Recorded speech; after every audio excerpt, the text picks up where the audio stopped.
Hey guys, coming at you today with a delicious summer recipe to use up your rhubarb that you might have growing in your gardens. I figured out a keto rhubarb upside-down cake and it is delicious. So, let's get started.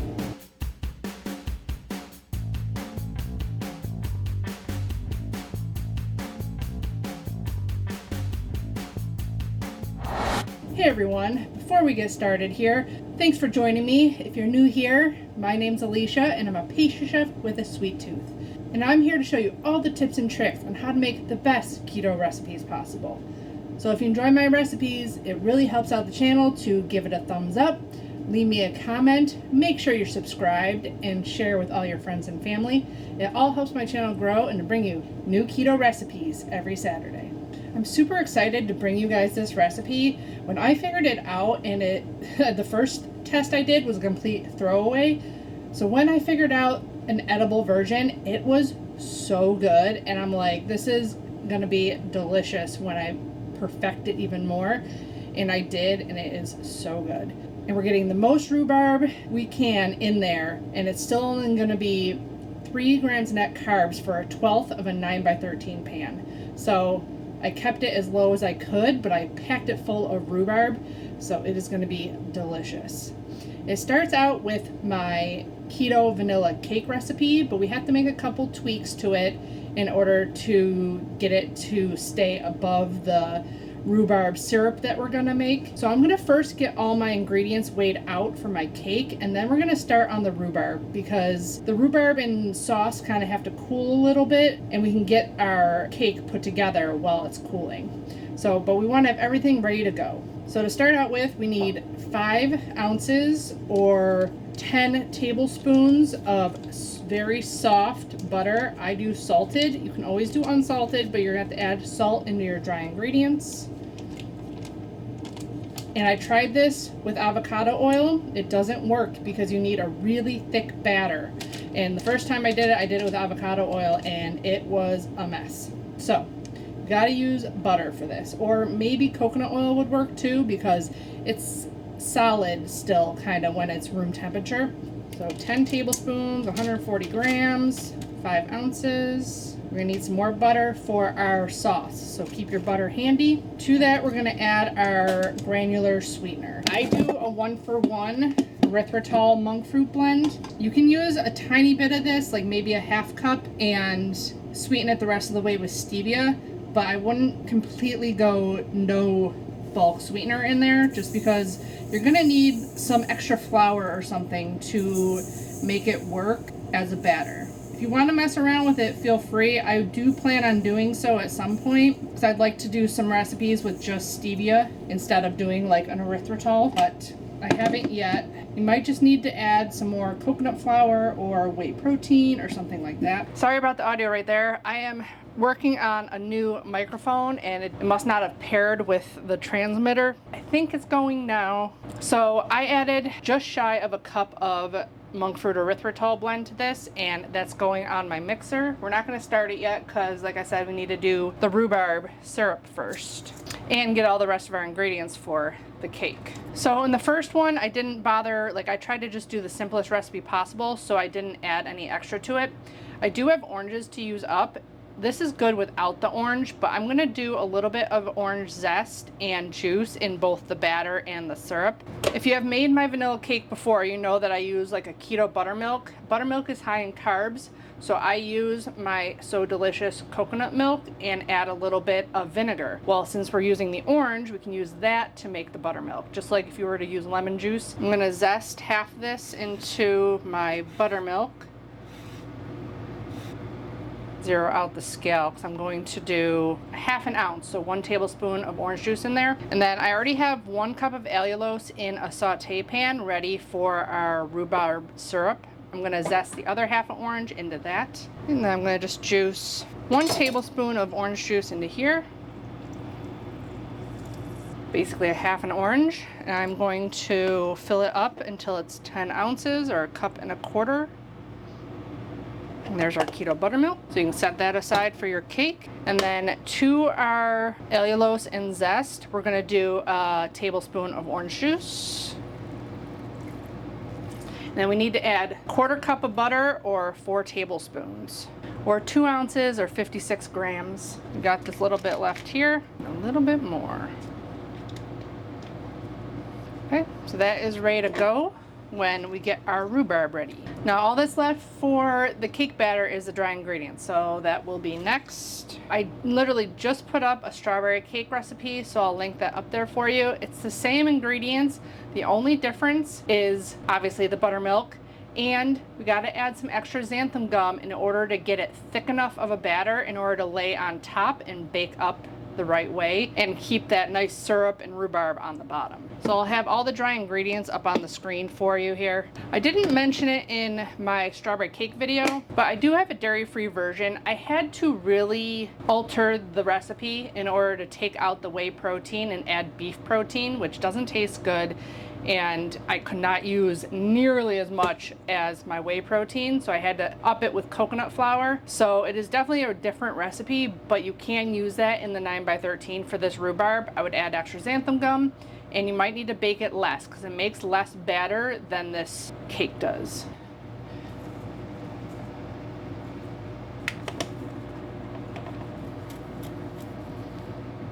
All my sifters are wet. This one sucks.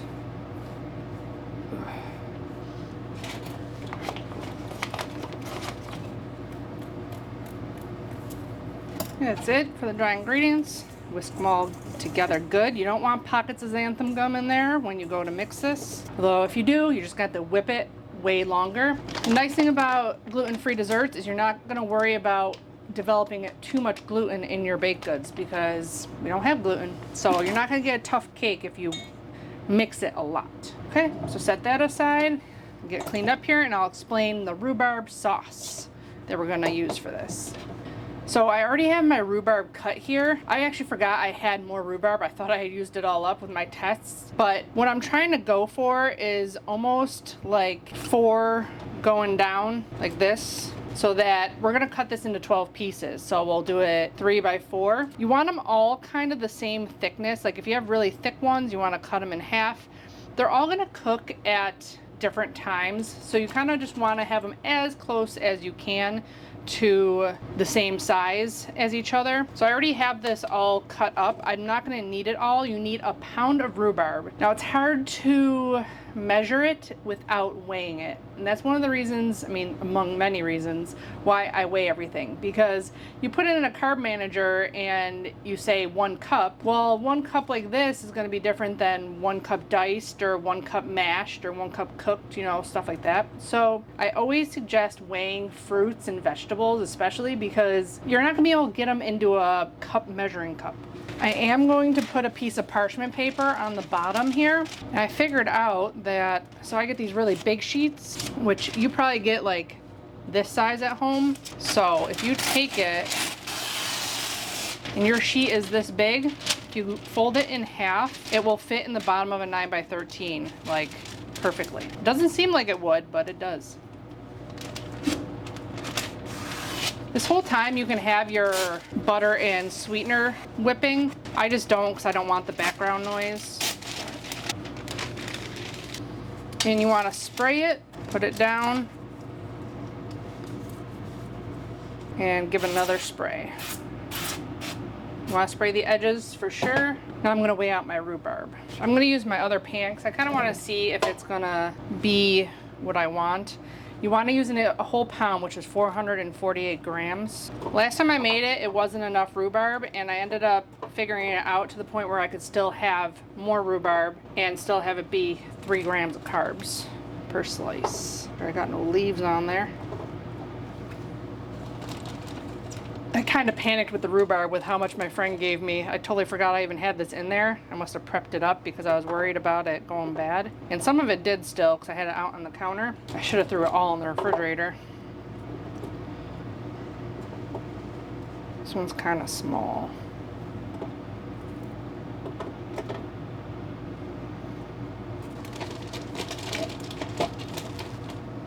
That's 470. So I can always switch out some of the thicker guys for thinner guys too. I might be able to get it down to, you know, what you want. Okay, So now that we got our rhubarb ready to go, I'm gonna start my mixer and start my rhubarb cooking.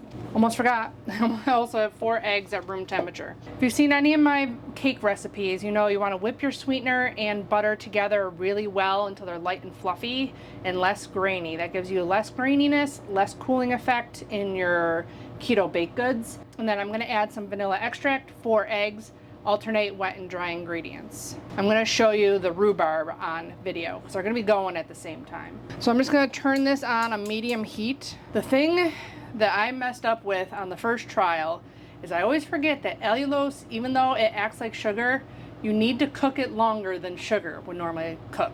So if you're doing a regular upside-down cake, by the time you like melt everything together and kind of get it cooking a little bit, it's gonna thicken.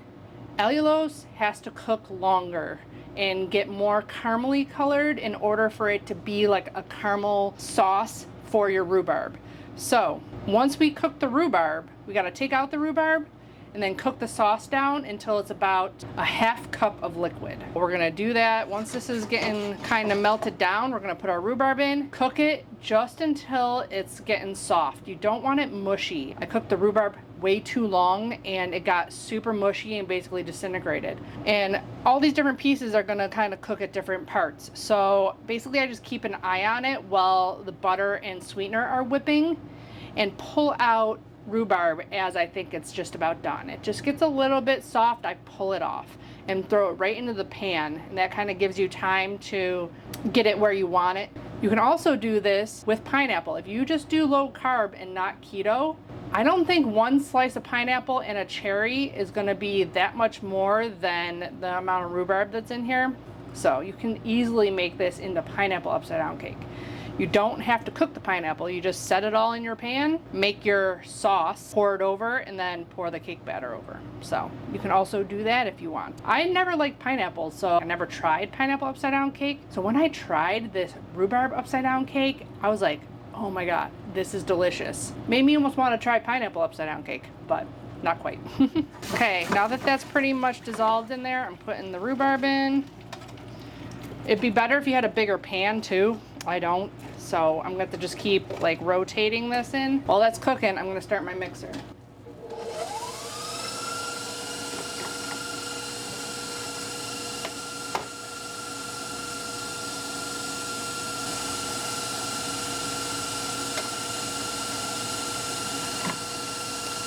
It goes from like not done to done really fast. So like this is already getting mushy.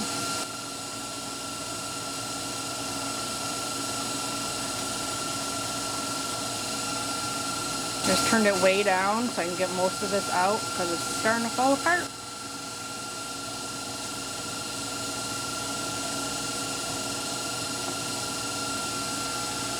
You don't want to get a lot of the liquid when you do this because you're going to be thickening more of the liquid. So I turn the liquid up a little bit. We're going to nice and space out our rhubarb. We want to get everybody equal stuff. And we're going to cook that down. I got a 1 cup measure here. There are measurements kind of inside. There's no ½ cup, but it'd be between the 2/3 and 1/3. It'd be a half.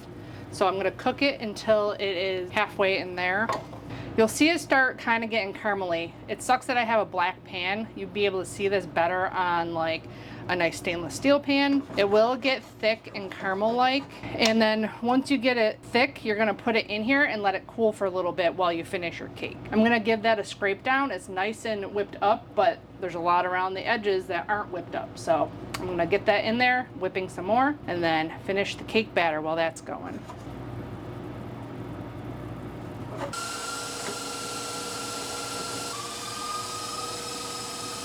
Keep turning it up so it gets done a little bit faster.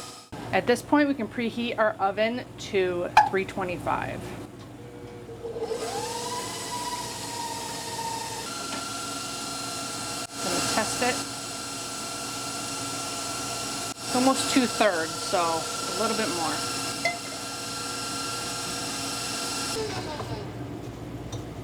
Okay, I can smell it kind of caramelizing, so I'm gonna test it again. I'll let it chill for a minute to see where it's actually at. I almost forgot we need to get 1.5 teaspoons of baking soda into a separate container. I did still do the baking soda and vinegar trick for this, and it worked really good. I'd say it's good. So we're gonna let that chill for a minute, and we're gonna pour it over our rhubarb. I just added my final egg to the batter, and then I'm just gonna do the alternating wet and dry ingredients to bring this cake together. I'm gonna pour this over this. It'll probably cool down faster.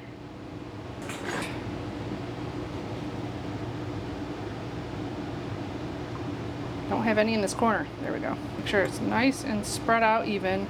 If you don't want to do the orange, you can add a splash of vanilla to the rhubarb mixture. Okay, while that's cooling, I'm gonna finish up the cake batter. Okay, so that's how thick you want this batter. That was 1 teaspoon of xanthan gum for me.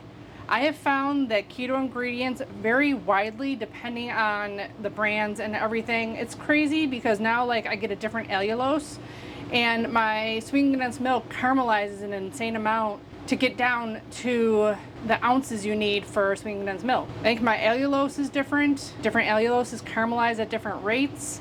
Different xanthan gums are different strengths. It's really a pain in the butt. So my regular recipe used to be 1 teaspoon of xanthan gum. I put 1 in here and it's crazy thick. So if you have a not super strong xanthan gum, you would need 2 teaspoons of xanthan gum to get it this thick. If you think you have a really strong xanthan gum, you can start with 1 teaspoon and you can sprinkle over more xanthan gum after it's all really well incorporated and you know it's not as thick as you need it, and just whip the crap out of it until it's like a nice thick gloopy consistency. I had to do that with my first trial because I didn't know how much I was going to need to make it nice and thick, but that's what you want. Now we're going to add 2 teaspoons of vinegar to this. This is a half, so stir it up, add it in, and give it a really good mix. Should still be really thick even after you add that. There you go. There is your batter.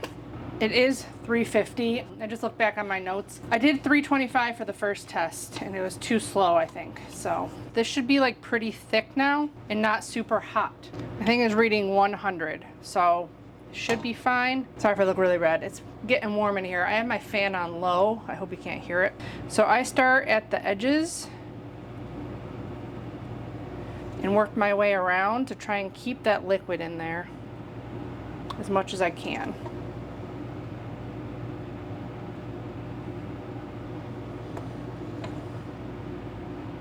If you get a little bit of juice, it's okay. It all soaks in and just makes a yummy, delicious cake.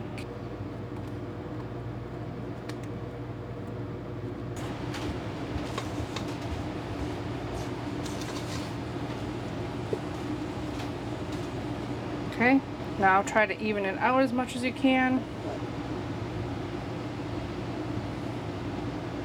Okay, excited. Now, we're gonna bake this about 34 minutes. I'm gonna clean up the edges just because we're gonna put this upside down so you don't want like burnt batter on your cake. I'm gonna throw this in the oven, 17 minutes, turn it, 17 more minutes. And I'll show you what it looks like when I turn it and then when it comes out of the oven. Well, you wanna put a pan underneath on the bottom rack of your oven just in case it boils over because the liquid around the edge could bubble up. But don't put your 9x13 on a sheet tray because that will hinder the cooking on the bottom of your cake.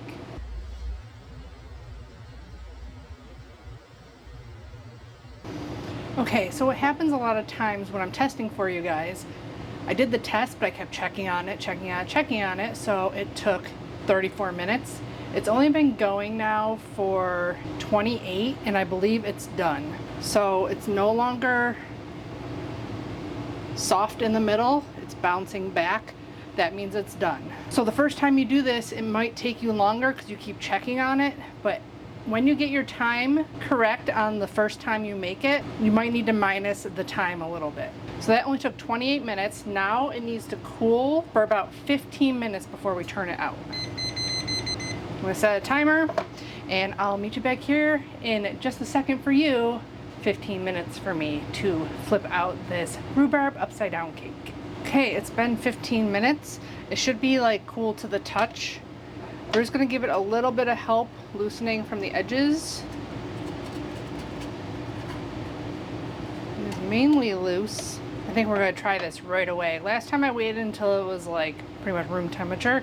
I think it'll be delicious, warm. Okay, so we got that. I'm just putting it on a sheet tray. You wanna put it on whatever you wanna serve it on. And just do one quick flip. It should come right out. Yay! Delicious. Still piping hot. I'm just gonna cut one little corner to try. Probably should wait until it is a little bit cool. It's not the prettiest colored vegetable, but it does taste delicious.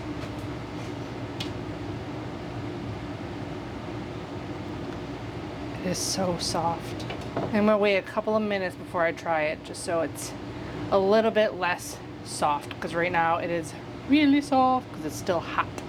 So I'm just gonna give it a couple of minutes and we're gonna give it a taste. Okay, it's been cooling for a couple of minutes, so I'm going to give it a taste.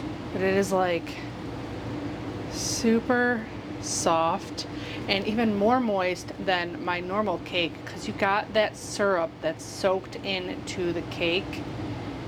So good. Like, it is just the softest cake ever.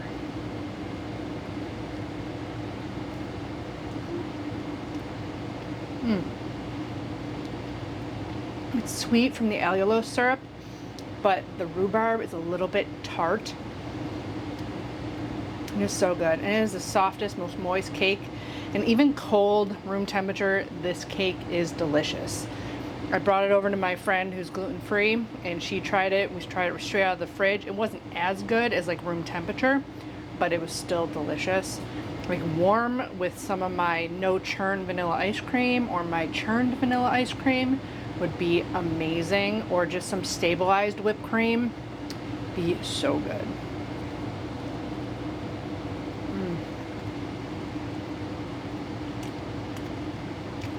It is delicious. Now I wonder what I miss with pineapple upside down cake, but I don't like pineapple. So this is something I'll enjoy. It's so good.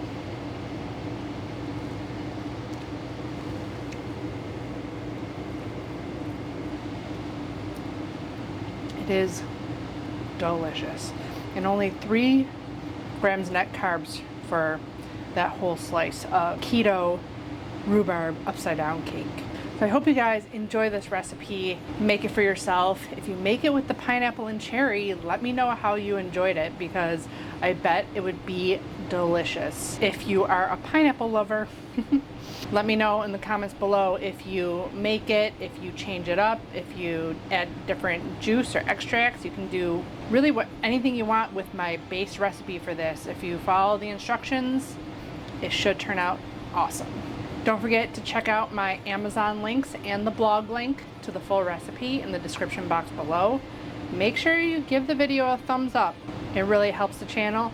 Subscribe if you haven't already. And as always, I'll be back with more keto recipe videos. Bye guys. Happy keto baking.